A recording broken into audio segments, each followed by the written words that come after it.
cannabis really is the people's plant. Cannabis is a medicine that you can be excited about. You can be inspired. You can be appreciative. You can be pumped to be utilizing this form of healthcare. The ability to realize that anything external to you is just a mirror. And if you can really start to understand that anytime you point a finger, there are three pointing back at you, then you can live such an empowered life. Like if you think about relationship alchemy, that's really what it's all about. It's like triggering each other into enlightenment. And when you think about this, right, as you clear these distortions, what do you become more of? Who and what you've always been, the pure state of joy, love, and awareness that resides within all of us, that's in there right now. For anyone listening, no matter how messed up you feel, depressed, broken, whatever, you have that wholeness in you right now. By no means is cannabis necessary for this, or is it the only way to get there? There are infinite different rivers that lead ultimately to the same sea. Welcome home to the Loving Consciously podcast. My name is Amaris. And my name is Eric. And if you are like us, nobody taught you how to love. We are best friends and life partners here to vulnerably and authentically share our 7-year journey to unconditional love. Our mission is to help you learn how to love consciously in all of your relationships so we can journey together towards a more effective, intentional, and fulfilling way of giving and receiving love. Loving consciously. Together, we have overcome neurodivergence, mental health, addiction, pregnancy loss, infidelity, and grief. After 6 years, the lack of knowledge on how to heal or love each other through these challenges led to our separation. After us both spiritually awakening and recommitting, we built our new conscious partnership founded on unconditional love and a commitment to personal growth. Thank you for joining us as we put it all out there to show you the duality of our love's pain and beauty. And remind you that you have both the capacity to love consciously and the power to always choose love. Namaste, and welcome back to the Loving Consciously podcast. We are so excited today because we have an incredible guest with us. We have been looking forward to recording this for weeks and bringing conscious cannabis and conscious plant medicine and just consciousness in general to you all. And so before we get started with that, I would love to ask you, Ryan, to introduce yourself and share who you are and what is your service to humanity. Amaris, thanks so much for having me. I have been looking forward to this myself for so long now and so pumped to dive in with you and co-create some epic magic. And really who I am is, I like to say my government name is Ryan Sprague. I grew up in Boston or south of Boston. And, I wasn't a proponent of plant medicines until I was 16. Because I had found that pretty much when I was 16, I came down with generalized anxiety disorder. And the doctors specifically told me that I had anxiety, not that I was experiencing it, but that it was now something that I acquired, basically, And as they put me on pharmaceuticals, I found that nothing was really working. And so as a last-ditch effort at the recommendation of a friend, I utilized cannabis, found that it did work. But then, like many people, right, I found this thing that worked really well. But I thought that, okay, in order to have this kind of support, I must need more and more of this external thing. And so I found myself into dependency, and then through a series of amazing, amazing experiences, which we can definitely dive into, ended up getting into the cannabis industry and working with over 5,000 medical patients, getting into cultivation when I was 18, and really just making my whole life about holistic health, plant medicines, spirituality, psychology, all of these things. And then in 2019, they kind of all formed together. I never expected to be doing what I'm doing now, teaching cannabis, being a cannabis coach, supporting people in their relationship with cannabis, utilizing cannabis ceremonies, things like this. I would have never planned that. But at the end of the day, I started with, psychology when I was 18 and I got into school for that. Then I went to cannabis school and thought these things were completely opposing. Also was a musician, didn't see that linking with this whatsoever. Then got into the cannabis industry, saw that as something different, then got into coaching. And then all of a sudden, all of these realms just amalgamated together in 2019. And I created my business, Highly Optimized, have the 2 podcasts. And now I run a big mastermind called the Conscious Cannabis Collective, where we all come together. There's a series of courses people go through, live ceremonies, live coaching calls, things like that. And it's been absolutely amazing. So that's a super brief version of how I got here today. We can dive into any aspect of it in more detail, but super excited to be here and to share more about it. I love that so much. Thank you for sharing that. I'm kind of like smiling and giggling because something that we always say is like, you're our favorite stoner. And you are on this earth for cannabis. There's no doubt in my mind, like it's who you are, it's in your blood, it's in your soul imprint. And I feel that when I relate with you. And I didn't realize that your story went that far back and that deep into the world of cannabis. So it's not surprising, but it's really cool to hear. Yeah, and it's funny too because in that story, one of the big parts I left out too that is really like the thing that lit the fire under my ass is, when I got into cannabis, like I said, I had discovered that it helped me, and then I got myself way too deep in it, right, at my own accord. And again, like to be fair, like it didn't mess my life up or anything. I was just connecting with a lot more than today I would, right? So when I got into cannabis school, I ended up finding this school about 5 minutes from my house that was opening up, and it was like a holistic health school specializing in cannabis because at this time cannabis wasn't legal in Massachusetts, so they still had to kind of be like a little bit like, well, we're teaching a little bit of that, but it's a holistic healing center, right? When really it was just all cannabis stuff. And so when I went there, I met a holistic health advocate, started getting really into holistic health. I've been into exercise for a couple of years, and my father's the one that actually paid for me to get in. A very interesting thing because my dad had grown up in a time where he saw a lot of the Just Say No campaign and things like that. And he had formed belief systems and subsequent stories around cannabis and all of these kind of things. And he had seen a lot of people in his life that had fit that archetype. But what he didn't realize at that time was it wasn't because of cannabis. It's that if someone is lazy and decides to connect with cannabis, they're going to be lazier, right? Like, the plant doesn't make you these things. It's just a non-specific amplifier. So we'll amplify the joy in you. It'll amplify the darkness in you. It'll amplify whatever is already. And so when I got into school for this, I ended up really falling in love with regenerative agriculture and all these different aspects of cannabis, the science, the pharmacological, the medical, et cetera. And in 2014, or actually right before that, I started interning for the school and I started assisting cancer patients in treating their cancer with cannabis. And right after this in 2014, I went to my first music festival, connected with MDMA for the first time. Because when I was 23, I'd still never connected with anything except cannabis, no psilocybin, no nothing. And when I came back, I had realized that while I was in Vegas on MDMA, I had this really interesting experience where my dad came through to me. But this was at a time where I wasn't super spiritual. Like I wouldn't say I wasn't spiritual, but I didn't really understand anything at that point. I was kind of in a blanket of not knowing. And so when I had this experience in the middle of the crowd, I came home not really knowing what it was. And when I got home, my dad told me he had been diagnosed with terminal cancer when I was in Vegas. And so he had like 2 to 3 months to live. And so when I found that out, I really had no way in which to contextualize that or make sense of it in my life. It kind of like fractured me. And I realized that even though my dad didn't want to be thought of as the sick guy, I didn't know how to see him any differently than that. And he had just finished up bringing his brother every week for 3 years to Dana-Farber in Boston, like a cancer center.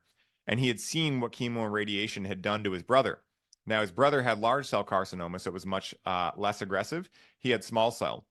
And when they found it, it was already in his brain and everything. And so when he finally told me this and I realized he wasn't going to take treatment, I knew that nothing we were going to do was going to save his life because he wasn't going to quit smoking and doing the things that he loved to do. So I had an opportunity to really be like, well, I'm going to choose to love my dad for the person he's always been, the supportive father, the loving father, albeit unhealthy, but always the best for me. Instead of trying to change him and potentially ruining his quality of life in his final days to fit what I think he should be to be healthy, right? So after a couple of weeks, we took the last harvest we grew together and we turned it into what's called RSO, aka Rick Simpson oil.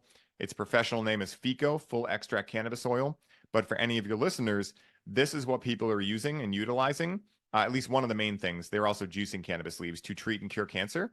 I'm not going to say that cannabis on its own in the place of a shitty lifestyle will cure cancer, right? But it can be a huge support in that. And you can go to PubMed now and discover those things with THC killing cancer cells and things like that. But basically, when I turned to this medicine in the RSO, I started administering it to him, and I would sit with him during these times because here's someone who's never connected with cannabis, who's now connecting with the strongest form of cannabis on planet Earth, right? So I would sit with him, and this is where the real power of cannabis was shown to me. Because here's my father, I'm an only child, and I have a stepbrother and stepsister, but only child growing up. So I knew my mom and dad very well. I thought I knew them inside and out. And all of a sudden, I give my dad a little bit of cannabis, and all of a sudden, this totally other side comes out of him. this more vulnerable side, this softer side, this much more playful side, this much more connected to God side. All of these things start happening around me, and I have no way in which to capitulate this or contextualize it or articulate it, but I just know it's happening. And when we were getting his scans back, his cancer was slowing its growth rapidly. Every scan we got back, it was still growing, but it was slowing down quite a bit. So his termination date, they had said, you'd be lucky to make it to Halloween. He ended up lasting all the way to the end of June the following year.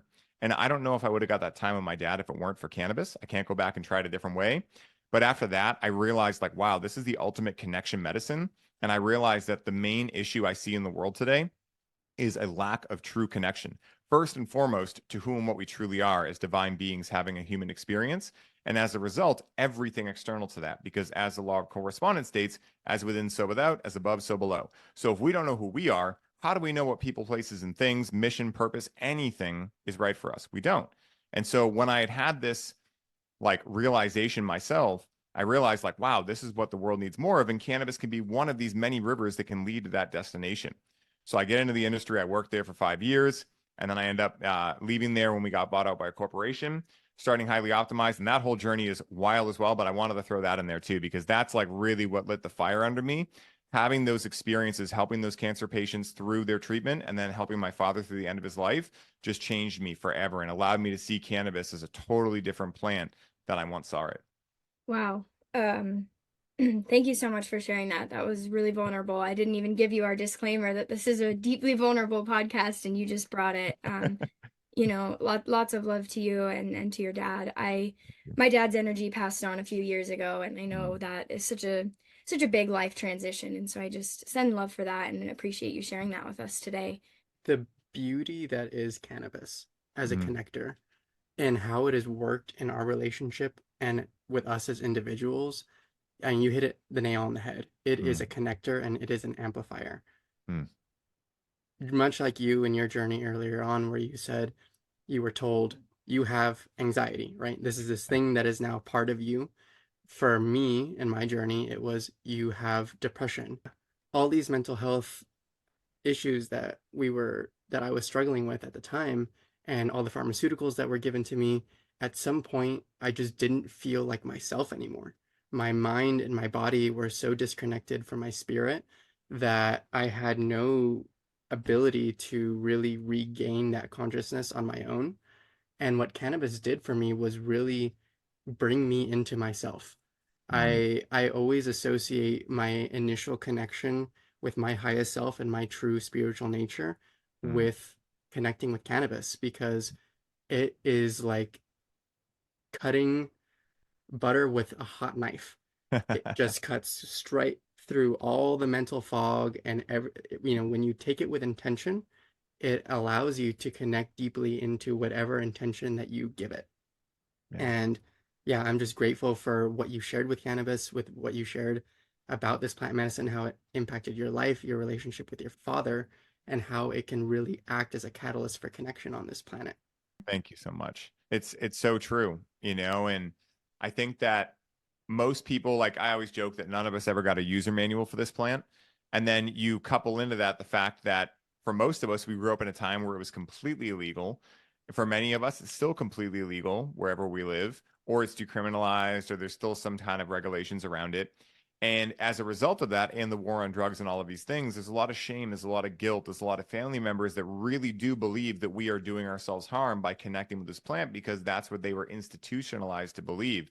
So it's like, within this, it's like, okay, I can have compassion for family members that believe that, but also like I'm going to choose what works best for me.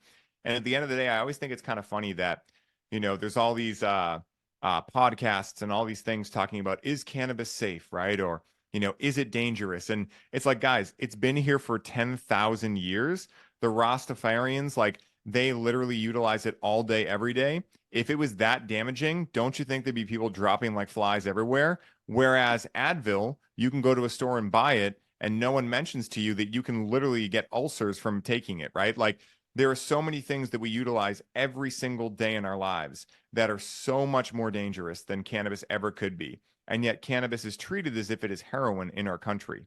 I mean, straight up, it's a Schedule 1 still, right? Like, that's one of the craziest things. Like, I always tell everyone that if you choose, I don't know who still does, probably none of your listeners, definitely not my listeners, but if you choose to believe the government, like just look at the medical cannabis thing, look at the fact that the government says this is Schedule 1, it has no medical value, but at the same time, we own a patent for its medical value as a neuroprotectant. Like that is the complete hypocritical gold star of what the government says with this, and at the end of the day, you can really make it make sense by realizing that a plant that you can utilize and grow in your backyard that could help with a myriad of different conditions, the government and pharmaceutical industries, these are businesses. They don't want people to know that. Now, are there certain things you want to be aware of? Of course, right? The same way that you don't want to drink a gallon of water in 5 minutes, you don't want to necessarily like do certain things with cannabis. At the end of the day, we don't want to demonize the plant for what human beings choose to do with it. It's like a big part of my message is like, hey, put the focus back on you because last I checked, the plant has never held a gun to anyone's head and said, you have to connect with me, right? Like we are the one that puts that joint or that pipe or that volcano bag to our lips. And as a result, we must be responsible for what happens after that. And, when it comes to anxiety and paranoia and these quote unquote undesirable states, first of all, the undesirable is just an illusion made in the mind based on duality. But at the end of the day, a lot of the best things you can discover with cannabis or other plant medicines are the distortions that are inside of you, like the anxiety, like the depression, like the paranoia, etc. But when we don't have any context for why those things are happening, we utilize a plant with friends, we think it's going to be fun, and all of a sudden we receive anxiety or we feel paranoia. Of course, because we've never been taught about emotional awareness or any of these things, we're going to do what we've been trained to do, which is scapegoat onto the plant. Cannabis gives me anxiety. Cannabis gives me paranoia. But if we're doing that one place in our life, chances are we're doing it everywhere. And that's where, like, I look at the microcosm of your relationship with cannabis as a great example of the macrocosm of how you relate to your entire life. If you're blaming the plant for why you're showing up the way you are, chances are you're blaming the entire world for why your life isn't going the way you're going. So if you really look into this microcosm, you can discover so much about where you are telling yourself empowering stories that are really supporting you in life, but also where you might be running some narratives or stories that are leading to a disempowering state of reality overall. Yeah, I love that so much. The whole time you were talking, I mean, there's so much there, right? From the government to, cannabis bringing out distortions within us and all of these things. And I just kept hearing in my mind, conscious cannabis. Like that is the embodiment to me of like conscious cannabis is being aware of all of these pieces. And yeah, I love your Instagram content because, you're always posting videos about like the plant doesn't make you do anything. And, our choice to connect irresponsibly or to connect in excess or to connect to escape, that is a choice that we made. And this plant has been demonized, I feel so deeply. And I say all of the time, I had a friend who was doing their thesis PhD on cannabinoids, like a 4-year study of how they impact the brain. And I'm more convinced than ever that cannabis is the cure to everything. I'm comfortable saying that, but like what does it not help would more be the question at this point. And, for us, our cannabis journey, I did not connect with cannabis other than maybe one time, maybe twice until I was like 25. I mean, it was pretty late. It was after my addiction, definitely after having several years in recovery. And we are big proponents of microdosing. We always have been. We've never been smokers. We've always been edible people. And I'm talking 2.55 milligrams. And we've said this on this podcast many times, but if our listeners are not familiar, edibles are usually sold in 100 milligrams, 50 milligrams, which I have a lot of opinions about, but Yeah. and they say take Same. half or take a quarter. And we're like, oh my, we're usually cutting these like microscopic pieces and you don't need a lot. And also, the spirit of the plant, just kind of like ayahuasca, which we're still coming out of that experience.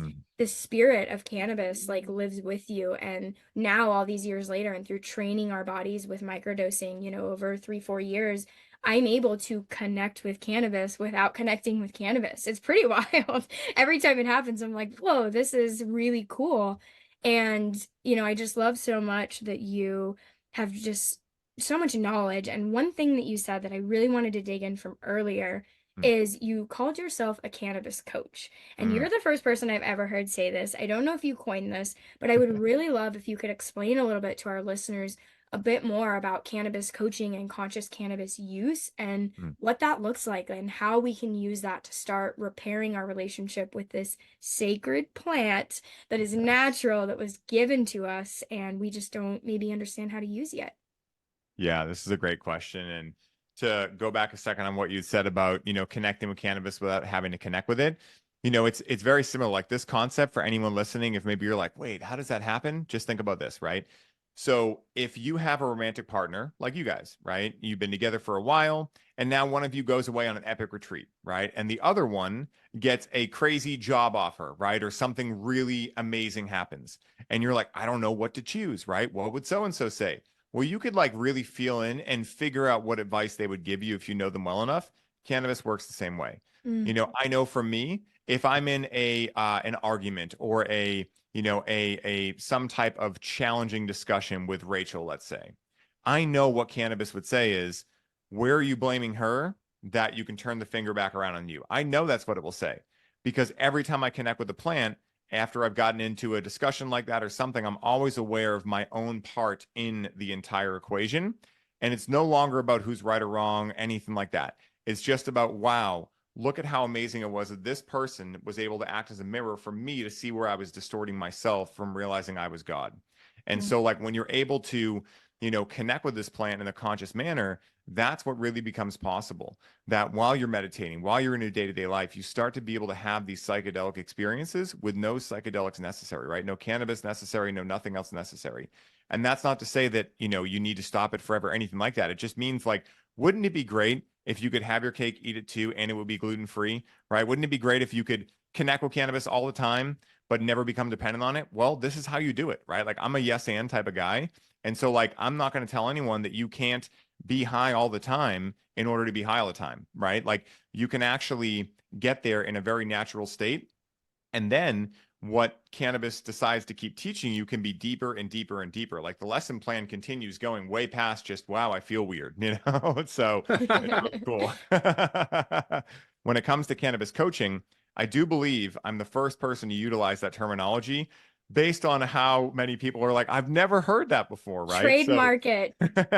it is funny. I've seen a couple other people utilize it now, and I'm so grateful, because the more of us that are out there, the more it'll become a natural thing. But it's kind of like the blessing and curse of, starting something, because when I got into this, I didn't know this existed. I didn't know this is where I was going to go with it. I had left the industry and got into coaching, and I thought I was going to become a coach and like get into mindset and things like that. Cause I've always been, like I said before, into holistic health and, bettering myself. And then when I would go meet up with these coaches in real life, we would go on adventures all the time. Like this is in 2020. We were just going everywhere. Flight prices were super cheap. We were just traveling everywhere. Every 2 weeks, I was somewhere else.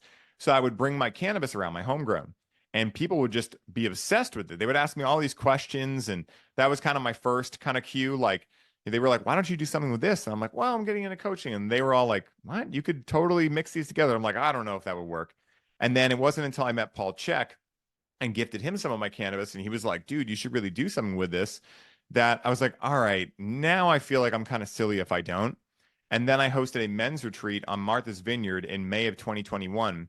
And a lot of the men that were coming had already experienced my typical cannabis ceremony I would do. Because as I was going around, people kept asking me, like, oh, do you do ceremony work? And I'm like, okay, I guess I will. So I started utilizing different plants and mainly cannabis, but started working with that, started training with different people. And what ended up happening was at this retreat, I had cannabis workshop on the calendar, and I didn't really know what I was going to do for it. So right before the workshop, was like 5-10 minutes before, I went outside to stretch because usually I'll get my high ideas when I'm moving my body. So I go out there and this like idea pops into my head. Oh, the conversation with cannabis. And so I'm a big fan of parts work. And so this whole exercise is based on that. And we do it in Breathe with Cannabis for anyone who's come to that. We do a takeoff on it. Sometimes we do it exactly like it is. Sometimes we shift it up. But what the conversation with cannabis is for those of you that are like looking to improve your relationship with cannabis, looking to connect deeper to it. Maybe you've had dependency, maybe you're new to it, whatever. In your first letter, you're going to be sober. You're going to write a letter to cannabis. And then in your second letter, you're going to connect with cannabis before you write the second letter. And you're going to embody cannabis writing a letter back to you. Now, that's the way we teach it when you go through Connect with Cannabis, right? Because it's a cannabis program. But the idea is you're going to have a lot more challenges in your life than just cannabis. So let's say that maybe you have a challenge with a romantic partner and you decide to take some space, right? Like you guys get in an argument and you're like, all right, I'm going to separate this before it gets any crazier. You go into your room, you write a letter to them in a sober state of like what you're feeling. Then you connect with cannabis and you embody what they would say back to you. It allows you to have more compassion, more humility, more of all of these qualities of the heart that are essential for being able to really like see your own ish that you're in, like really be able to see where you're blocking yourself, because every time you get triggered in the external environment, it's just a reflection of yourself. And so really what cannabis coaching is and what it became is kind of a bunch of different things. Like when I do a one-on-one, what I will do is sometimes I'll have clients in a state, we'll just talk about the relationship with cannabis, and we'll do different modalities to get them really focused on what the actual root cause of their issue is. Because like I tell everyone, cannabis dependency is no one's main issue. It's potentially their main sign that there is an issue, but it's not the issue. It's what's covering up whatever trauma or whatever is leading you to want to utilize an external source of comfort to comfort yourself. And so a lot of what the coaching is helping people see where the real distortions are. In other sessions, we're having people connect with cannabis live. Like I'll have them write out a story. I'll have them connect with cannabis, and then we'll actually downregulate their nervous system and try to go through the story. I say try because many times what happens is once they write this story out, that they really believe this really limiting, disempowering narrative of how they're not good enough or they're not worthy or any of these things. Once I have them connect with cannabis and they try to read through this, a lot of times they will just alchemize it in the moment. They'll start laughing so hard. They're like, I can't believe I wrote this statement. Like, this doesn't even feel like me. And so a lot of times what we'll do too is we'll bring people through like live ceremonies, like Breathe with Cannabis. But a big part of it is integration coaching, right? A big part of it is, okay, you had a ceremonial experience. These were the ideas you received. This is what you're currently confused on. Let's put this all together and leave this appointment with clear action items on what you're going to do to continue following this breadcrumb trail. So to give an analogy, imagine you go into a ceremony and your intention is to explore a creative block that you're currently experiencing. So you go into the experience and you get the idea that you loved to paint in the past and you really want to get back into painting. So let's say you show up on a call with me. What I'm going to ask you is, well, Amaris, what are you going to do next? Are you going to sign up for an art class? Are you going to buy a paint kit? Cool. When are you going to do it? And can you reach out to me the day you have it done and fill me on what happens? And what will typically happen is we'll take people on a journey of starting to include a lot more synchronicity into their life. Because when you start following these breadcrumb trails of like, wow, that would be fun. Not that logically would make me more money. Not that logically makes sense. But wow, that seems fun. When you start following those cues from your heart, synchronicities will naturally start occurring because they're the positive reinforcement from the universe to keep going in that direction. Because who doesn't like when wild occurrences happen, right? Like you're going to pay attention when that happens. And so when you start having those happen, that's a lot of what we're coaching you through from there, right? Is how do you continue connecting with the plant in a minimum effective dose type way in a conscious fashion so that you can continue getting these ideas that tap you deeper into who and what you truly are, your soul, your heart, etc.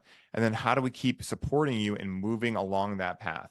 And that's really what we do. And it's been amazing, very similar to how people might go to an ayahuasca ceremony and do integration calls after. It's very similar. But the difference with cannabis and why I love it so much is that for most people, they don't have the resources and or the time to go to the jungle for a week and then spend a couple of weeks integrating. They might not know where to find psilocybin mushrooms. They might be scared to try LSD or even MDMA, even with all the research coming out.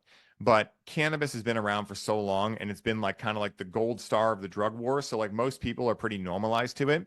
And because people like Sanjay Gupta, and it's just been coming out for a while now, right? That dispensaries are opening up in almost every state now. Canada has fully legalized. It's a lot less brash for many people, especially older people that are starting to realize that they're having certain challenges in life, especially with pain and things like that, but they're not necessarily ready to go right to ayahuasca. Cannabis can be a fantastic, not just beginner plant, but advanced and intermediate as well, because let's say someone has a family of 4 and they're going through something that they need to move and maybe they're blocked. Maybe their ego is getting in the way. They can't really figure it out. Well, they could connect with some cannabis, go in the room next door, set a timer. If their kid or their family needs something, they could get right up, go do it, and walk right back to the ceremony, right? Like it really works with most people's lives these days. Whereas the other medicines, they're fantastic. I've benefited absolutely greatly from them, but they do take a little more time and they're not as normalized as cannabis is. And so that's why I feel it's a couple of reasons. I feel that cannabis really is the people's plant. It's here. Most of us are already utilizing some form of it, whether it's CBD, THC, etc. All we really got to do now is just tell people like, hey, go set a timer and close your eyes for 30 minutes after you get this time. Tell me what happens, And so I feel like there's a very small gap between getting all of these people that already connect with the plant to start utilizing intention and start really just thinking about what they experience within it to have a total global shift. And I'm not sure what will happen, but I'm really excited to see it. Yeah, so much in that. Every time you say idea, I'm just like, how have I never thought of this before? That's amazing. I just and the cannabis coach thing as well. Thank you so much for all of that incredible wisdom. I want to call out Breathe with Cannabis. You very lightly mentioned it. That's actually how we know you. And Yeah. we've lightly mentioned that on this podcast a few times. We had Christopher August, obviously, on our podcast Yes. recently. And we have been to every single Breathe with Cannabis event y'all have had. So I think there's been 4. Yeah, Yes. we're just like the OGs, and Uh, every time we're just like so blown away by the combination of breath work and cannabis and Aaron's spiritual, coaches. You three are incredible. And so I would really encourage our listeners, if you are looking for a super affordable, accessible, it's digital, it's over Zoom, it's like $45, $55, depends on, yeah. yeah, it's super affordable, 2 hours, you are in the safety of your home, and it's with intention. It's ceremonious. We journal, we are guided through the breathwork session. Like, it's incredible. So wanted to save space for that. Another thing that I really want to dig into that you mentioned in the beginning is about relationships. Mm, And, obviously our entire brand here is conscious relationships, love, conscious love, and really expanding that to all relationships, not just romantic.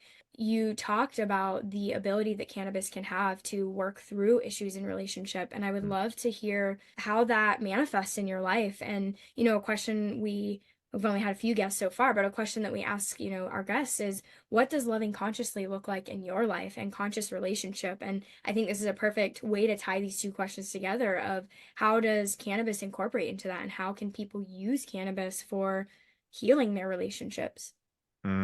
I love this question. So I'll tell you how I figured this out. It was when I started building Connect with Cannabis, and I was thinking about, like, what would I want to put in here? What have I discovered about cannabis that, I think others would benefit from or find value in?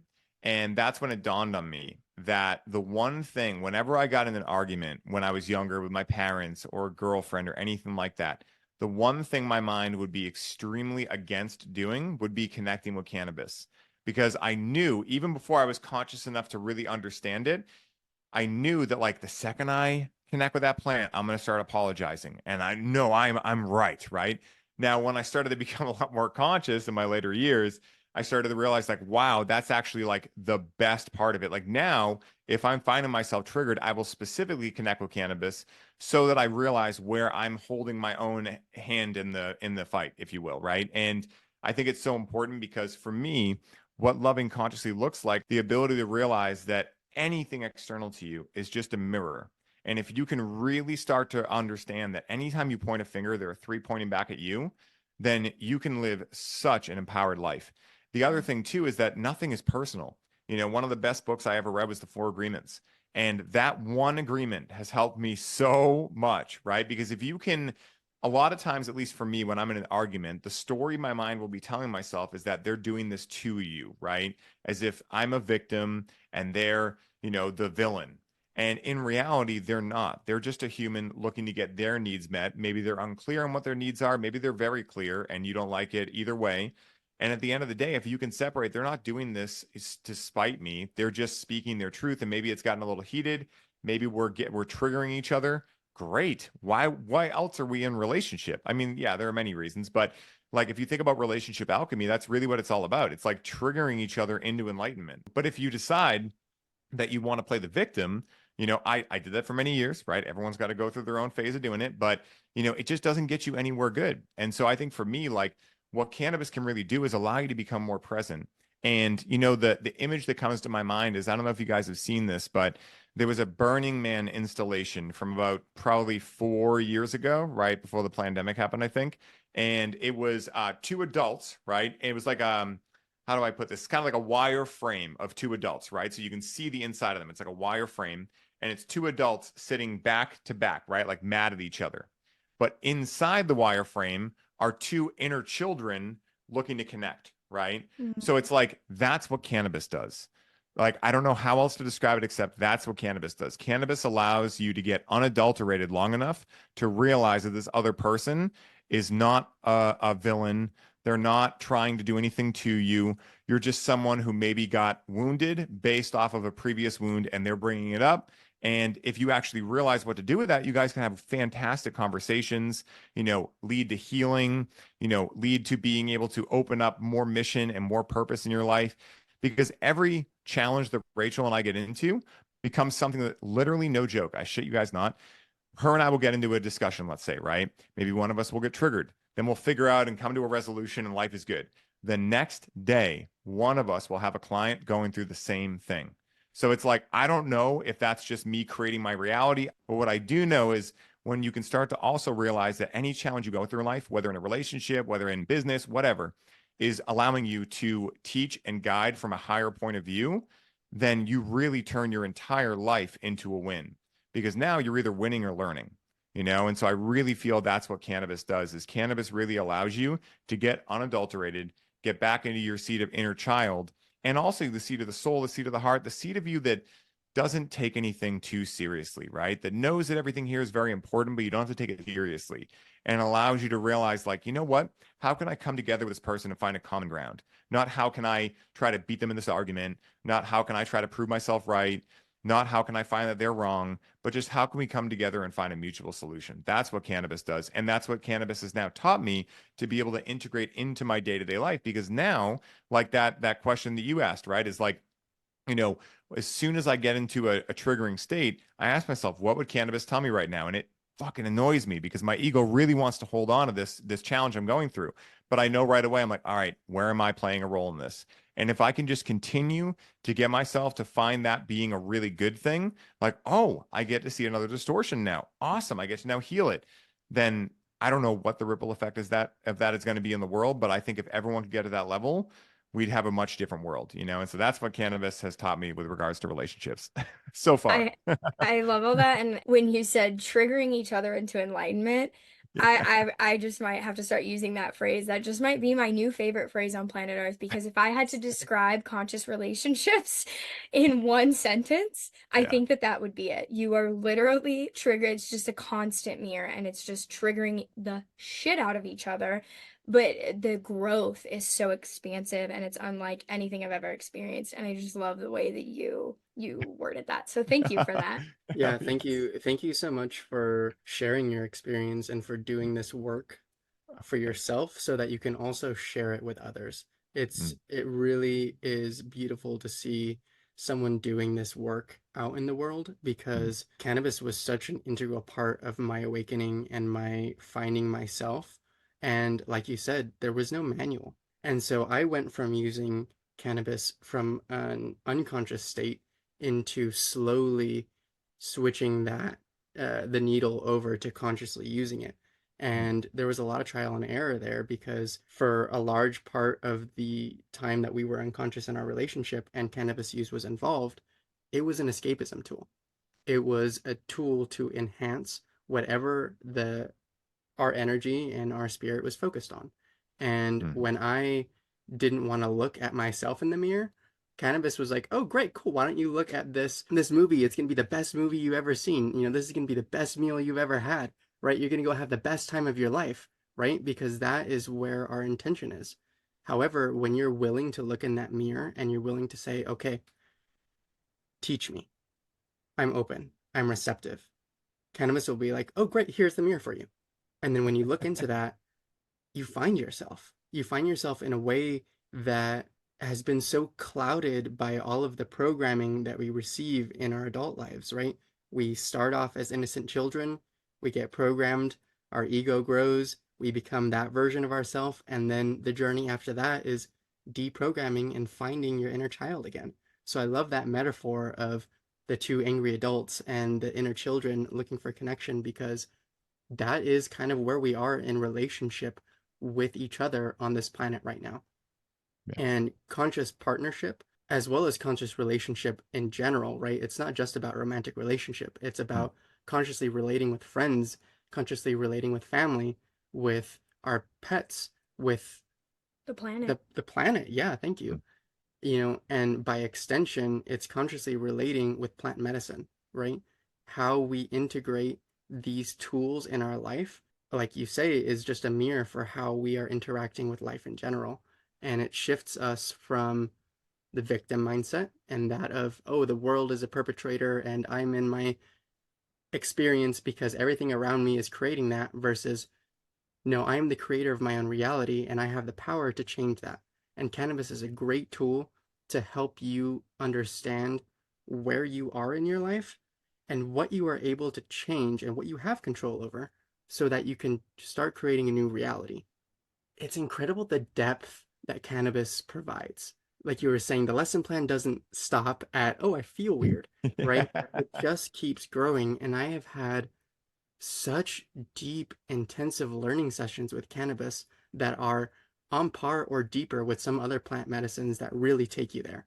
The beautiful part about it is when you stop and consciously say, I'm going to write this down, right? What you're doing with your coaching, encouraging people to journal, to sit with the information, it's all there, right? But then you have to act on it, right? Because as quickly as the teachings come, they can disappear if we don't act on them. And so that's the key point. Learning about yourself, writing it down, and then consciously making a choice to say, I'm going to do something differently when I'm in the same situation. And if you don't succeed the first time, that's okay. The more you are consciously aware of that situation as it pops up in your life, the more you have the ability to change it in the future. I think too, something that I'm kind of sitting here thinking about, and I was thinking about it earlier when you were talking, Ryan, is like this concept, right? This is so normal to us. Like we get together every month. You do this for your life for what, Yeah. a decade now plus. But to most like average American people who may be going to the dispensary, who, get super stoned every day, whatever it may be, like the concept of conscious cannabis is very new. And I Mm, see that all the time. I'll mm, never get over the look on people's faces when we tell them, have you ever considered microdosing it? Have you ever considered setting an intention and telling the medicine what you want to do? I mean, I just recently we saw a friend in Vegas and, big cannabis user for decades. And we said that. And I mean, his jaw actually fell onto the table and he was like, tell it what I want it to do. And I'm like, yeah, like set an intention with the medicine. And something else you said to tie into this that's really beautiful that I guess I just hadn't even processed is, in this realm of plant medicine, which is vast. And now after ayahuasca, we've pretty much kind of dabbled our toes in all of them, the mm. DMT, the MDMA, the LSD, psilocybin, ayahuasca. And I never really conceptualized or processed what you said about how cannabis is like the people's plant. It's the starter Mm. plant. It can be low, medium, or high, like depending on what you're looking for. And, the power of plant medicine is so great. And I just can see, especially even having this conversation with you, how cannabis is just a really great place, for people to go. And so I'd love if you could share a little bit about your advice and your insight on whether they're new or they're, maybe don't have the healthiest relationship with cannabis. Like, how do you recommend people start healing that relationship and or Mm. starting it, which is also healing it, right? To Definitely. welcome this sacred plant medicine into their lives and start exploring how that can help them heal and transmute and connect with themselves. Yes, I love this. And I just love what you guys said. Like both of you guys had just the best statements right there. So I want to say game recognized game for that because there are so many things with cannabis. Like I really think that it is the day and age to be our own guru once again. And like you were saying, Eric, and also Amaris too, like, the days of wanting to blame the world for why we feel the way we feel and are showing up the way we show up, you can still choose to do it, but it's going to be a very lonely world in the next 10 years if you want to do that because more and more people are going to start realizing, like, wait a minute, I'm not going to tell myself a shitty story because every time tell myself the shitty story, I get myself deeper into the shitty story. Like, I'm the only one that can save this. So why am I choosing to argue for my limitations rather than my possibilities? And we're seeing a big global shift start happening just overall. So, of course, it's happening within cannabis too, right? Because how we do anything is how we do everything. And so, if someone listening is either just starting out or an experienced user, really the process is the same because we're talking about relationships and relating, right? So, even if someone is new to relating with cannabis, chances are they have many other relationships in their life, maybe with actual human beings, pets, etc. but also with other potential coping mechanisms, right? Maybe it's pornography, maybe it's bad food, maybe it's even a quasi healthy one, like going to the gym 4 times a day, right? Like we all have these different coping mechanisms, and I'm not going to say they're bad, right? Like I have my own, of course, but they are things to be aware of. At the end of the day, there are certain things we can do to allow us to move through life. And as long as they're in check, that's okay. What happens when one cup of coffee turns into seven, though? So it's like, is having a coping strategy of having 1 cup of coffee a day bad? I don't personally think so, so long as it doesn't interfere with your life. So what I would do is I would start at the discovery level. So whether you're new or experienced, you want to figure out what your current patterns are, either with the plant or with other coping mechanisms in your life. Because let's say you're new to cannabis and you're like, well, I've never utilized the plant before. I don't really have any coping mechanisms with it. I don't have any relationship with it. Well, let's look into where else you are coping. Maybe you have a horrible pornography addiction. Well, if you get into cannabis without addressing that, what might happen is you'll start having that lead over into cannabis, because how we do anything is how we do everything. So even if you're new to cannabis, I'd highly recommend this point. So for the first week, you're not even going to look at cutting down on cannabis. If you're new to cannabis, you're not going to try to start at anything. You're just going to, for the next week, anytime you find yourself, if you're a cannabis user, craving cannabis, or if you're a new cannabis user and you've never used it before, anytime you find yourself getting triggered or stressed and going for a coping mechanism, whether that's pornography, cannabis, nicotine, caffeine, whatever it is, you're just going to pattern interrupt yourself by asking why and keeping track of all of your answers. So over the first week, every single time you go to connect with cannabis or any other coping strategy, you're just going to write yourself a little note in a journal of why. I was bored. I got home from work and work sucked. I got into an argument with my romantic partner. I'm just bored again. And after the first week, you're going to look at that list and you're going to start to find correlations. You're going to start to realize, like, wait a minute, seems like 75% of the time the trigger is the fact that I really don't like my job. Well, now the question becomes, what are you going to do about that? If you choose to believe you are the hero of your story rather than the victim, what are you now going to do about that hero? Are you going to choose to go find a new job? Or maybe can you deepen your why and allow the potential how that is going to this job to be able to deepen, right? So are you going to allow your meaning to grow to a level where now you can go to this job that you don't really like, but you can see it now contextualized in helping you do your dream more? So what are you going to do about that? So the next step after that, you found your whys, you've drawn correlations. Now the step is really figure out, what do you want your relationship with cannabis to look like, right? My usual saying is, if I could wave a magic wand and you had the perfect relationship with cannabis, what would that look like? What would it feel like? How would you feel when the thought, I want to use cannabis, comes into my head, right? How would you feel about that? Would you feel like you could easily say no to it? What would this really look like? And then the final step is, who must you become to have that type of relationship with cannabis? So that's really what the process is, right? That's what we bring people through. That's course one in our CCC, is really bringing people into, like, hey, you didn't join this program because you have a problem with cannabis. You might have thought you did, but really your problem is your relationship with self. So now we're going to heal all the distortions in your relationship with cannabis, right? Allow you to start utilizing this plant for what it's actually meant to do. And then we're going to dive into why you're really here, which is your relationship with self. So we're going to figure out, why did you choose to come here at this time? Where do you come from? How do you tell if you're on purpose? What are the routines, the ritual practices that are going to allow you to become highly optimized so that you have the energy to come at your dream every day? How are you going to show up in your relationships, right? Let's talk about all of that and allow the plant to help you. And then the final course, we actually have people go through and heal all of the distortions. So we go from the discovery phase of really mapping out your perfect relationship with cannabis, into connecting with the plant, into healing with it. And so that's what I would tell people, is at the beginning, just get clear on if you're currently in a dysfunctional relationship with it or anything in your life. Figure out why, draw correlations, figure out what you want your relationship to look like. And then from there, you got to figure out who you got to become, right? So maybe you got to go to bed earlier. Maybe you got to not utilize cannabis on the weekdays because you're realizing you're numbing out a lot after your job, right? Like, the vision plus the whys will tell you exactly what you need to do to form the perfect relationship with the plant. So that's where I would start for anyone listening. Oh, that was such wise advice. Thank you so much. Something you said that just penetrated to like the depths of my soul was, you don't have a problem with your relationship with cannabis, you have a problem with your relationship with yourself.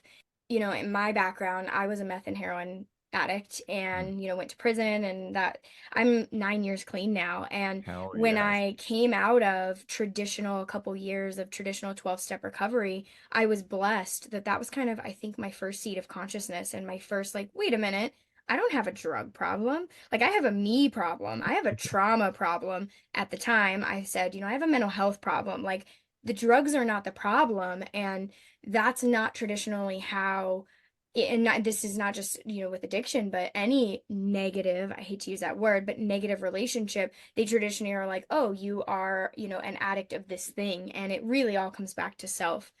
First, I just want to start off by saying I appreciate so much how clearly you laid all that out Thank as you. a tangible, like step-by-step process for people to do, and then also offering support for that process through highly optimized. Mm, Because this, while we can talk about it easily, over podcasts and our journeys, the true reality of it is that this is this is like tough work, right? yeah, This is it some is. serious shadow work. And while we are now on the other side of it, and when I say on the other side of it, I mean for me and myself, past that initial hump, right, of unconsciousness and really being deep in the trenches, the work is never over. It's Mm, always constantly learning and you're going on a deeper level. You're offering support for people in that space. And I just want to say, as someone who's gone through it, thank you for doing that. oh, And another appreciate it. point that you brought up was about, healing your relationship to unconscious patterns and addictions prior to working with the medicine, because it really is an amplifier. And part of my journey was sexual addiction that manifested in pornography use and masturbation and talking to people outside of our relationship looking for validation, right? Mm, These were all things that were based off of connection and that were based off of that sexual kundalini energy that's present within us and the universe as a whole, right? It's that energy of creation. And something that I've noticed with experiencing in this plant is that it really opens up that sexual energy.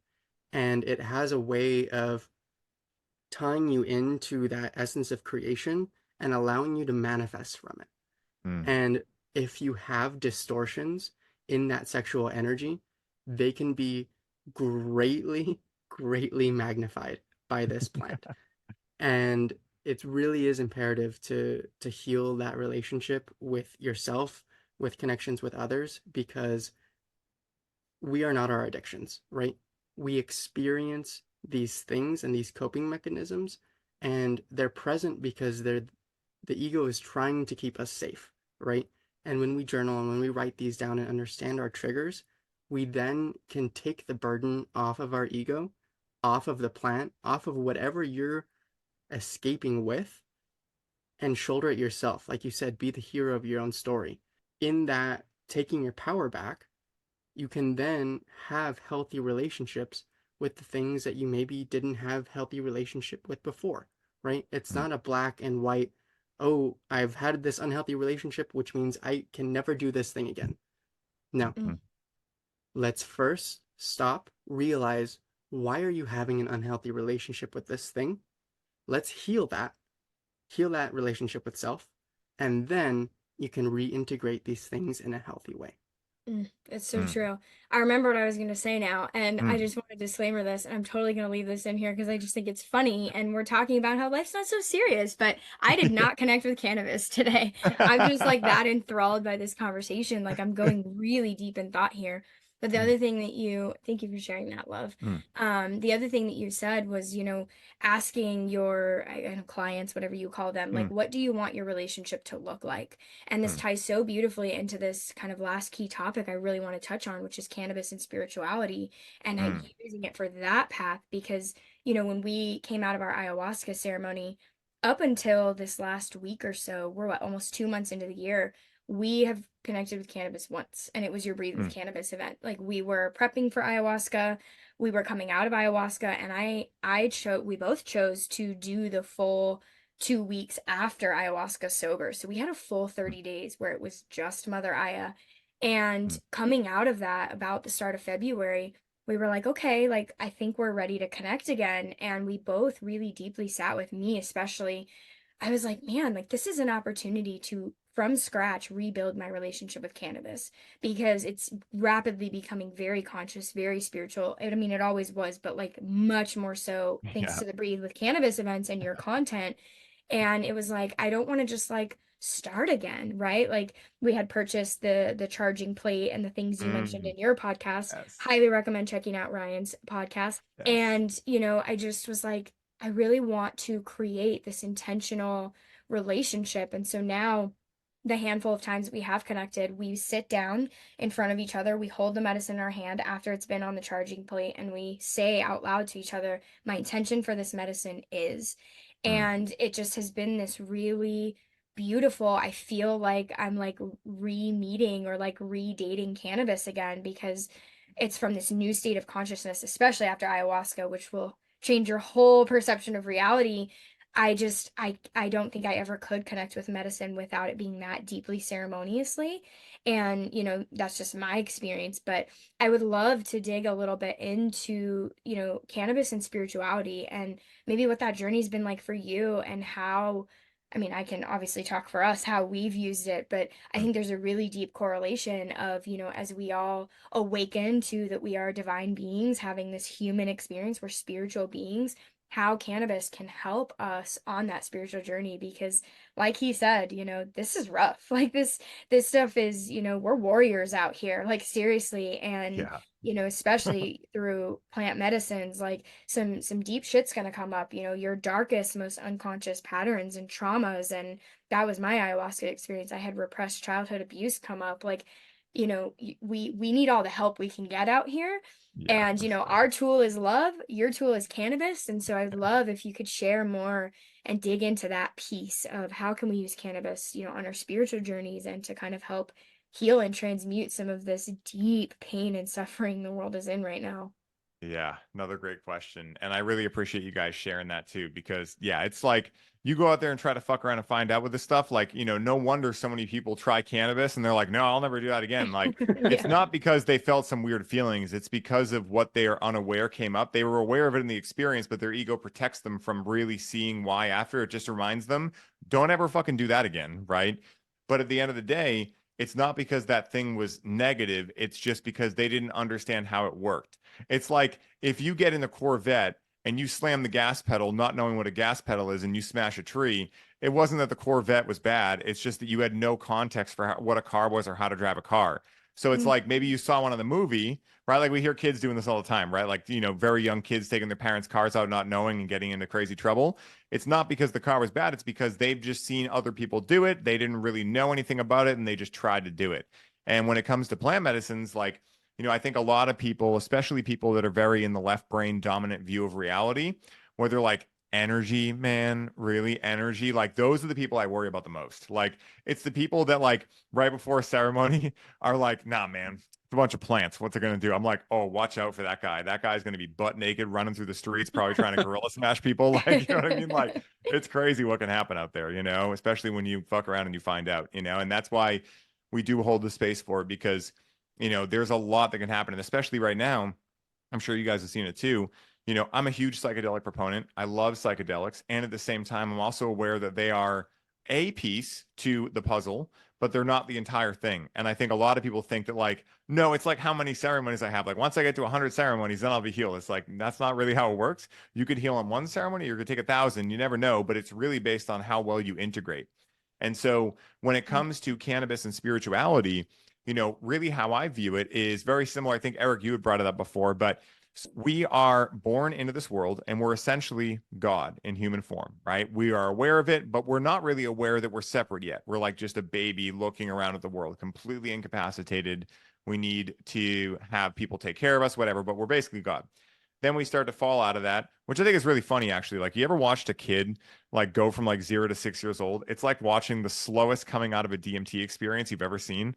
It's like really what it is. Like, they're like shitting everywhere, they're like coloring on walls, like it's really similar.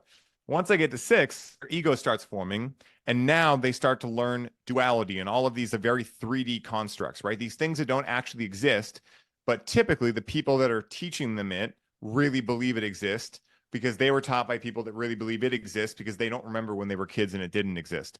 So it's like this constant like cyclical nature of humans and adults teaching the kids how to like basically do taxes, and the kids hopefully reminding the parents how to be God again. You know, it's like doesn't really seem like a, you know, a positive in terms of like way in relationship, but you know, you get all these programs in you from people that let's be real, they're trying the best of the information they have, right? Even people that go through traumatic upbringings, their parents are traumatized, their members of society are traumatized. Like I don't believe anyone's trying to go out there and fuck people up, but things just happen. So at a certain point, you end up at an age where all of a sudden you start acting out, right? Maybe it's in your, you know, early years, maybe it's in your teenage years, maybe it's as you're an adult, but you start realizing something's going awry here. And so the same way that on a computer, if we get a virus, we might go download McAfee virus program or some type of like antivirus software. Well, that's what I see cannabis and plant medicines being one version of. Now, we could also say that coaching, you know, therapy, any of these other modalities could be that virus software too. But I think that where cannabis and these other medicines are so powerful is that when you really understand the nature of where these things get stored, you understand the subconscious, then you understand why talk therapy alone doesn't really do a whole lot. Because, I mean, it can, but typically it doesn't. Because if you're coming from a beta brainwave level, you are in your ego and default mode network. And in that mode, your ego and default mode network's job is to quote unquote keep you safe. Now, that sounds amazing in theory, right? Oh, I have these parts of me that are keeping me safe. Yeah, but like imagine if like a teenager was trying to keep an adult safe, like the silly things the teenager would think they have to keep the adult safe from. Like the adult's like, you don't have to protect me from that. What are you doing, right? So as we start going through these traumatic experiences, things like that, the ego goes, we can't see those. So we just start stuffing them down, right? And just like we probably done in the kitchen, you can only stuff the trash down so much before you got to change the bag, right? And so at a certain point, you realize, man, like I don't feel like I can push this bag down anymore, right? Maybe I'm at my wit's end. Maybe I'm having nervous breakdowns. Maybe I'm having anxiety attacks, panic attacks, severe depression, CPTSD, any of these kind of things. And so what do we typically do? We have people go to therapy, which keeps them stuck in the level of thinking that created the issue in the first place, right? Because the issue is not actually the thing, right? If you had a traumatic childhood, if you had any of these horrible things happen, right? Those things are not the issue. It's the story being told around those things, that you are disempowered because of that you're broken because of that. It's those things that are keeping this event in your nervous system. So in order to get into that, we can't go on the typical computer screen. We have to restart the computer in safe mode. And so what that is we connect with a medicine that can get us out of that beta brainwave level state into alpha and more importantly, theta. Now, theta is the doorway to the subconscious. It's what gets utilized with hypnosis when we get hypnotized. But as we know about hypnosis, not everyone is able to be put under hypnosis. And so what's great about plant medicines is that it's not that you can't do this in a sober state, but it takes a very avid meditator or someone that has a really good awareness of like themselves to be able to do that. And when we look at the world today, none of us were trained in these things. So most of us are infants when it comes to being able to be our own healers. So we have these intermediaries here, these teachers, AKA plants, that can allow us to get the experience of shifting our brainwave and going into safe mode. And then if we know what to do there, if we're working with the right person or we have the right skill set, we can start reprogramming our subconscious mind. And like you had said earlier, Eric, when you come out of that, it's not that poof, you're magically fixed. It's now you've created a new path, but you have to wear that path in the same way the old one has been worn in. So like when your partner says, hey, can you clean the dishes? And you get triggered, now you realize, wait a minute, that's just because my mom, who never took care of me, would always tell me to put away the dishes. And I felt pissed because I had just cleaned the whole house and I was only 8 years old, right? When in reality, like my partner's just mad because they would have to clean it up otherwise. So like in that moment, you can remind yourself, like, it's not personal. I just have my plates out. They like to clean the house. It's okay. And so you start really like reminding yourself in the moment, the same way you would to a kid, you know, the same way you would if a kid spills water, right? You'd be like, oh, like, when the cup falls over, water spills out of it. We want to keep the water in the cup next time. Well, they might spill it a couple more times, but every time they're going to start getting it a little bit more. So if we could be more like that with ourselves, that is what cannabis and other plant medicines really do, at least in my experience, like broken down in kind of like logical terminology. And when you think about this, right, as you clear these distortions, what do you become more of? Who and what you've always been, the pure state of joy, love, and awareness that resides within all of us, that's in there right now. For anyone listening, no matter how messed up you feel, depressed, broken, whatever, you have that wholeness in you right now. It's just a kitchen table that may have some papers on top of it. It's not that the kitchen table isn't still there. It's not that we can't still make memories at it and or eat amazing meals at it, have Thanksgiving, these kind of things. It's just that we've forgotten because the table, which was once to create memories, has now become a place to just like throw papers on. But at any point, we can start taking those papers off, even if it's just one a day, and eventually that table will be cleaned again.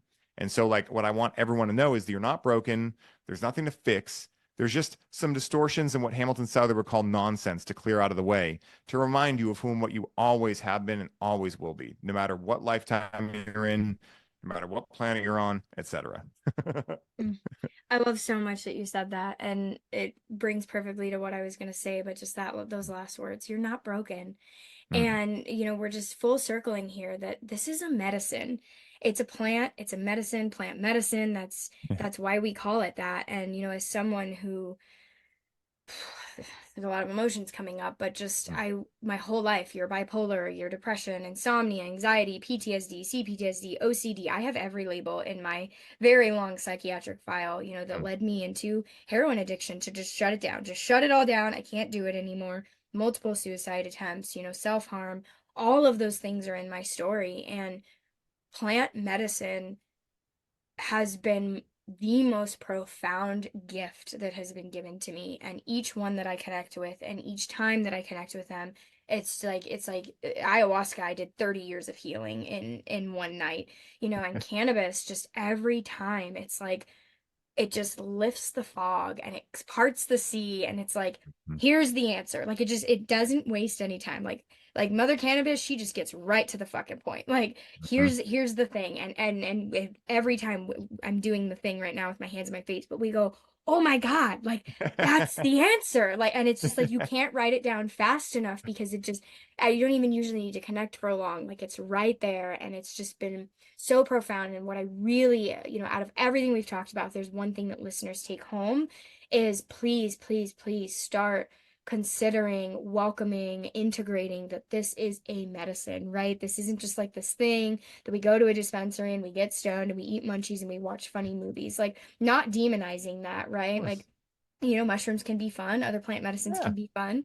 I don't really know how ayahuasca could be fun like that, but maybe. But really just driving home, tying this all into, this is a medicine, and it's been a profound medicine for us for a plethora and multitude of things. And that is what my hope and my intention and my dream is that we can start to heal this relationship. I think we're there, I think we've come really far, and the research is speaking for itself. All the cancer patients and epilepsy, right? Like we're all comfortable with that. So why can't we start to be comfortable with it for, all of the other things? And so I share that to kind of share, like, this medicine is so powerful. And I just love that there's people like you out here doing this work, and hope that we can, through this conversation and continuing this conversation, just really bring this, exalt is the word I'm hearing, exalt cannabis back to this sacred podium that, it deserves.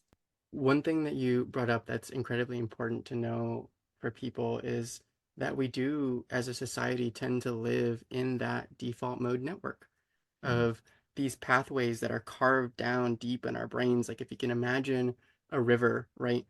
A small creek versus the Grand Canyon, right? Every time that we play out a thought in our life, give it energy, identify with it, it carves a deeper rut. And so through cannabis or whatever healing modality you're utilizing to change the reality of your life, you are essentially filling the Grand Canyon up with dirt while carving a new canyon. And so that takes a significant effort. And I say this all the time on our podcast, but have grace with yourself as you do it. Yeah. Unconditional love for yourself and for others is the way that I believe we heal.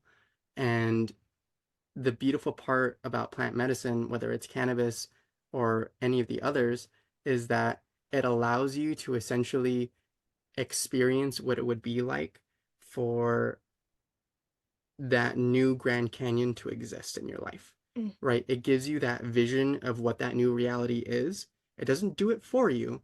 It doesn't automatically make that switch from one to the next. It just shows you, hey, this is the painting. And it's up to you to go and manifest that in your life. That's a beautiful analogy, love. Something I would be completely remiss if we did not get this in this episode that you say in the Breathe with Cannabis events is I took a medicine and it's doing its job. I think I mentioned this to you briefly on Instagram, and I just want to share this with our listeners because this is how profound and impactful it was for me when I was, deep in my ayahuasca journey ceremony, if you will.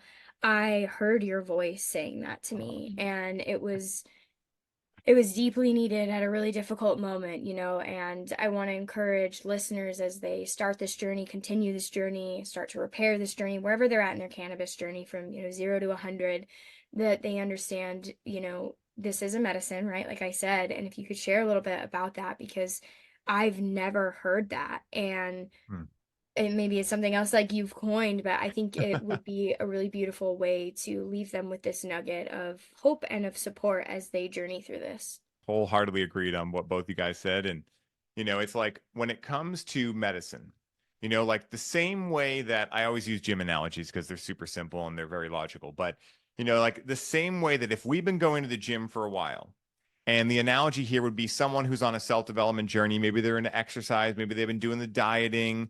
Maybe they're doing intermittent fasting. Maybe they're doing saunas, cold plunges, whatever it is, right? They're starting to get a little uncomfortable. They're starting to get reps in, right? And now this person decides to, let's say, go to the gym and PR a deadlift. Well, like, they could feel amped up on the way there. They got their pre-workout hidden, et cetera, right? But as soon as they get on that bar and they start to lift, every thought's going to go through their mind of like, why am I even doing this? Should I even be here? Am I even good enough to do this? Like all these things. And they will forget all of the stuff they did that does allow them to be at that podium picking up that bar. All those days that they got extra sleep in, all those meals they crammed in, making sure that they, fasted and did all the things, right, that allow them to be there. And so when you're in an experience with plant medicines, so long as you've done the right prep work beforehand, right? Like you're aware of maybe what your intention is, you have been, thinking about this journey for a long time, feeling the call, etc. And now you're in the experience and challenge starts arising, it can be really easy for your mind to go, this isn't what was supposed to happen. Like, no, this isn't what I wanted. I wanted happiness. I wanted more joy, etc. I wanted all these different things. And in that moment, it's kind of like that corner man shift, right? Where like you become your own MC and you remind yourself, like, dude, I took a medicine and this is exactly what I wanted it to do. This must be all of this negativity or discomfort or uncomfortability that I'm experiencing. This must be exactly what's preventing me from seeing myself as God. And so, like that statement, it's just a pattern interrupt to remind myself, like, I know why I'm here and I chose to be here and I can do this, and I absolutely love that because at the end of the day, like, the mind can play these certain tricks on us. And at the end of the day, I really think the mind is trying to call us forward. The mind will allow us to fall into a story of like, am I powerful enough to do this? So that we have to tell ourselves, yes, we are. Because every time we do, who's the one that says, yes, we are? And who's the one that asks? Well, we're the one that says, yes, we are. We're not the one that really asks. And so it allows us to start reorienting and continue reorienting ourselves towards whom what we truly are and be able to have compassion for these parts that may be scared, etc., but be able to be the father figure at the amusement park when all the kids are afraid on the ride, knowing you guys are going to be fine. There's a lot of shame, there's a lot of guilt, there's a lot of family members that really do believe that we are doing ourselves harm by connecting with this plant because that's what they were institutionalized to believe. Too, of like, man, this is pretty hilarious. Like that's the thing I'll usually do right after that statement is I took a medicine, the medicine is working, and then I'll just think about the story I'm going to tell and how like it might not be funny right now, but someday this is going to be really funny. And that will inevitably get me to laugh. And as soon as I've laughed, it's like, like you can't be mad now. You laughed, you alchemized the energy. Now you realize that it's not inherently a bad thing happening. So once you crack through that, then you're back to the races, So that's what I always say. I love that. Yeah. Thank you so much. I think some of my funniest moments in my life have definitely been connecting with cannabis. It's not all serious.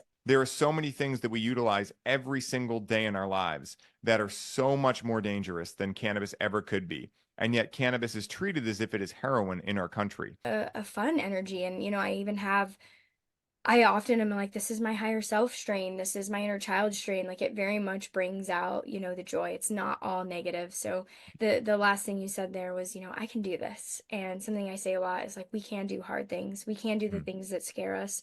And, healing work's messy. Like it looks different for everybody. It's not linear. It's all over the place. And plant medicine is just another tool in the toolkit, just like breath work, just like cold plunges. You can combine them all together. You can do some or none. Everybody's potion of healing is different. And so we mm. just offer this today as, a suggestion to potentially help people on their path.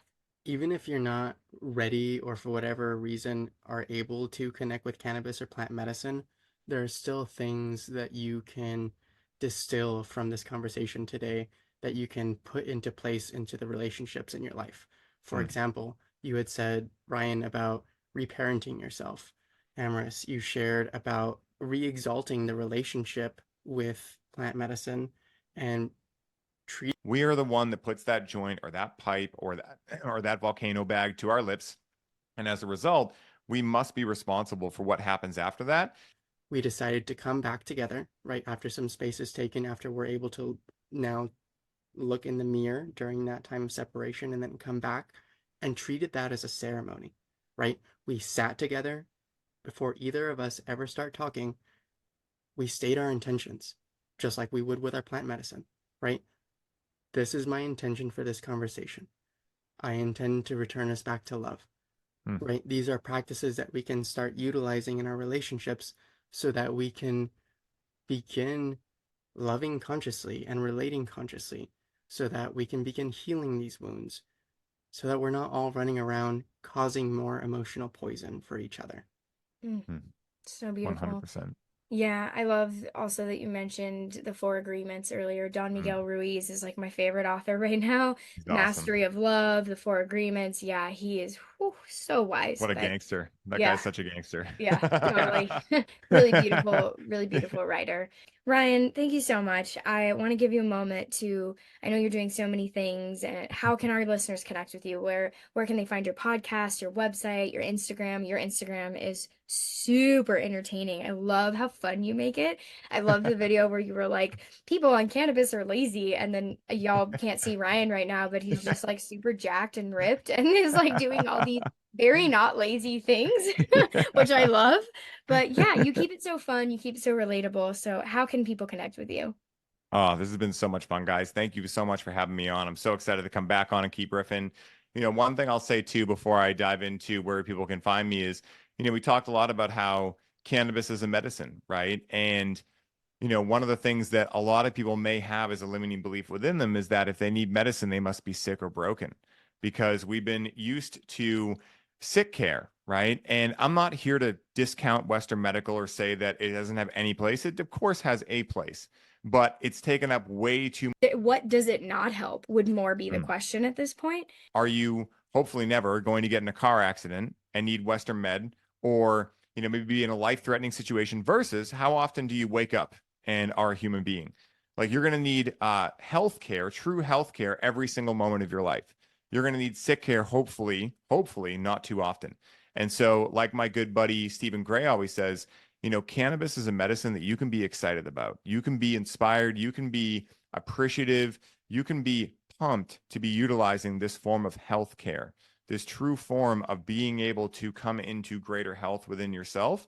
And so I wanted to throw that in there as well. And also, like you guys echoed at the end, by no means is cannabis necessary for this, or is it the only way to get there? There are infinite different rivers that lead ultimately to the same sea. And the only one that is wrong is the person telling you that theirs is the only way to get there. That's Mm. some of the best advice I've ever gotten. Whenever you get into a spiritual organization or a religion, or you're in any type of thing and they start telling you this is the only way, run for the hills. I've gotten myself into a couple of those scenarios where in reality, the people I've spoken with in my life, like Hamilton Souther, and the people that are truly so full of wisdom are always like, oh man, it doesn't matter how you get there. You could play tennis and it could get you there, like who cares? So I wanted to throw that in too. But you can find me on Instagram at the real Ryan Sprague. My last name is Sprague. Funny story about that. When I went on Aubrey's podcast, I was like, hey, I should probably check and see if my like address is out there on public information. So I Googled my name one day, found nothing about me, but I did find a lot about this other Ryan Sprague, who's the host of Mysteries Decoded and a regular on Ancient Aliens. And I was like, what is the Huh, fucking chances of that, right? how So I ended cool. up hitting him up and, so I don't mean to say he's any less real, but my name is the real Ryan Sprague on Instagram. And then we also have Breathe with Cannabis once a month. We got the March 14th edition coming up, the Purpose edition. It's going to be super fun. We're doing the in-person ones in Lockhart, Texas on the 30th at Aubrey's Farm. It'll be like 150 people will have tickets live for that soon. And then we're doing Confluence, Alex Zek's music festival out in San Antonio, Texas, April 5th to the 9th. And we'll be doing Breathe with Cannabis on the main stage there, which is going to be super fun. And then we also have the Conscious Cannabis Collective. This is our like deep dive. So if you guys want to go super deep, this is a 6-month container. We have 3 different programs in there, weekly calls, the entire thing. That is the ultimate deep dive into everything we do. And then you can also find both the podcasts, the Highly Optimized podcast and the This One Time on Psychedelics podcast. I keep myself busy with those. And other than that, I think those are all the best places you can find me. So thank you guys so much. And for all the listeners, if you have any questions, please reach out. I love chatting with people. It's the thing that fulfills me more than anything. I am the connection person. I just love connecting more than anything. So definitely reach out, ask me any questions, and I hope to talk to you soon. Yeah. One last thing I want to say before I let you go. I love what you said about there not being one path, and like that should be a major red flag. Yeah, And that ties right to gurus, right? Like every yeah, guru, every good guru will tell you you are your own guru. exactly. And last thing I want to share with you is we'll see you soon, because we are currently about to head towards New Mexico. We'll be spending a month in Texas. There's like 5 events all in April, May. And so we're going to be there at the in-person Breathe with Cannabis, and I cannot wait. So, but Yeah. definitely listeners, check out Ryan, connect with Ryan in all these beautiful places. His podcasts are amazing. I think we've said this 20 times. Thank you for the work that you're doing to help heal this relationship. You dropped so much wisdom, and I love you so much. I love your energy. I love your heart, and we are rooting for you, and we will just keep pushing forward. Conscious love, conscious cannabis, conscious everything. So thank you, Ryan. Oh, thank you guys so much. Have the best day ever. And thank you for charging my battery.